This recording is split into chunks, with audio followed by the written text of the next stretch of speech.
Ezra அதிகாரம் 6. அப்பொழுது ராஜாவாகிய தரியு இட்ட கட்டளையின்படியே பாபிலோன் கஜனாவில் உள்ள தஸ்திர அறையை சோதித்தார்கள். மேதிய சீமையில் இருக்கிற அக்மேதா பட்டணத்தின் அரமனையிலே ஒரு சுருள் அகப்பட்டது. அதிலே எழுதியிருந்த விபரமாவது: ராஜாவாகிய கோரேசின் 1ஆம் வருஷத்தில் கோரேஸ் ராஜா எருசலேமில் இருந்த தேவ ஆலயத்தை குறித்து பிறப்பித்த உத்தரவு என்னவென்றால், தேவ ஆலயமானது பலி செலுத்தப்பட்டு வந்த ஸ்தானத்திலே கட்டப்பட கடவது. அதன் அஸ்திபாரங்கள் பலமாயிருப்பதாக. அது 60 முழ உயரமும் 60 முழ அகலமுமாயிருக்க வேண்டும். அது 3 வரிசை பெருங்கற்களாலும் 1 மச்சு வரிசை புதிர உத்திரங்களாலும் கட்டப்பட கடவது. அதற்கு செல்லும் செலவு ராஜாவின் அரமனையிலிருந்து கொடுக்கப்படுவதாக. அன்றியும் நேபுகாத் நேச்சார் எருசலேமில் இருந்த ஆலயத்திலிருந்து எடுத்து பாபிலோனுக்கு கொண்டு வந்த தேவனுடைய ஆலயத்துக்கு அடுத்த பொன் வெள்ளி பனிமுட்டுக்கள் எருசலேமில் உள்ள தேவ ஆலயமாகிய தங்கள் ஸ்தானத்திற்கு போய் சேரும்படிக்கு திரும்ப கொடுக்கப்பட கடவது. அவைகளை தேவனுடைய ஆலயத்துக்கு கொண்டு போக கடவர்கள் என்று எழுதியிருந்தது. அப்பொழுது தரியு ராஜா எழுதி அனுப்பினதாவது: இப்பொழுதும் நதிக்கு அப்புறத்தில் இருக்கிற தேசாதிபதியாகிய தத்னாயும் சேத்தார் பொஸ்னாயுமாகிய நீங்களும் நதிக்கு அப்புறத்தில் இருக்கிற அப்பர் சாகியரான உங்கள் வகையரா யாவரும் அவ்விடத்தை விட்டு விலகி இருங்கள். தேவனுடைய ஆலயத்தின் வேலையை அவர்கள் செய்யட்டும்.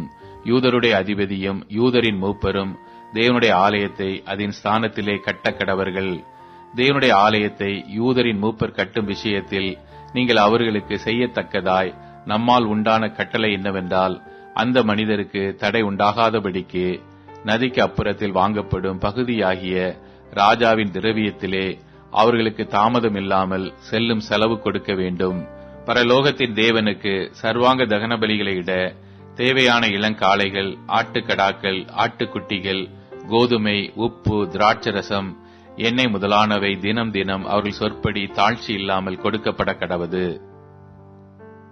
எருசலேமில் இருக்கிற ஆசாரியர்கள் பரலோகத்தின் தேவனுக்கு சுகந்த வாசனையான பலிகளை செலுத்தி ராஜாவுக்கும் அவர் குமாரருக்கும் தீர்க்க ஆயுசு உண்டாக மன்றாடும்படிக்கு இப்படி செய்யப்படுவதாக.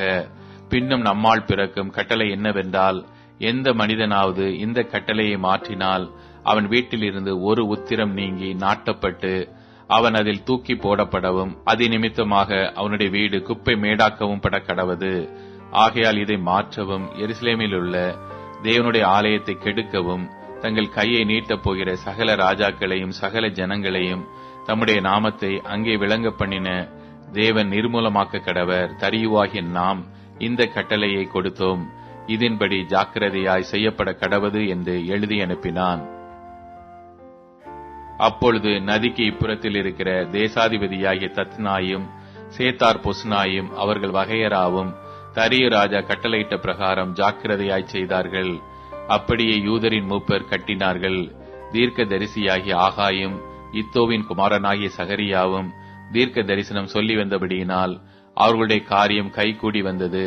அவர்கள் இஸ்ரவேலின் தேவனுடைய கட்டளைப்படியையும் கோரேஸ், தரியு, பெர்சியாவின் ராஜாவாகிய அர்தசஷ்டா என்பவருடைய கட்டளைப்படியையும் அதை கட்டி முடித்தார்கள். ராஜாவாகிய தரியு அரசாளுகிற 6ஆம் வருஷம் ஆதார் என்னும் மாதம் 3ஆம் தேதியிலே அந்த ஆலயம் கட்டி முடிந்தது. அப்பொழுது இஸ்ரவேல் புத்திரரும் ஆசாரியரும் லேவியரும் சிறை இருப்பிலிருந்து வந்த மற்றவர்களும் தேவனுடைய ஆலய பிரதிஷ்டையை சந்தோஷமாய் கொண்டாடினார்கள். தேவனுடைய ஆலயத்தின் பிரதிஷ்டைக்காக 100 காளைகளையும் 200 ஆட்டுக்கடாக்களையும் 400 ஆட்டுக்குட்டிகளையும் இஸ்ரவேல் கோத்திரங்களுடைய இலக்கத்தின்படியே இஸ்ரவேல் அனைத்தின் பாவ நிவாரண பலிக்காக 12 வெள்ளாட்டு கடாக்களையும் பலியிட்டு மோசேயின் புஸ்தகத்தில் எழுதியிருக்கிறபடியே அவர்கள் எருசலேமில் உள்ள தேவனுடைய ஆராதனைக்கென்று ஆசாரியரை அவர்கள் வகுப்புகளின்படியும் லேவியரை அவர்கள் முறை வரிசைகளின்படியும் நிறுத்தினார்கள். சிறை இருப்பிலிருந்து வந்தவர்கள் 1ஆம் மாதம் 14ஆம் தேதியிலே பஸ்காவையும் ஆசரித்தார்கள்.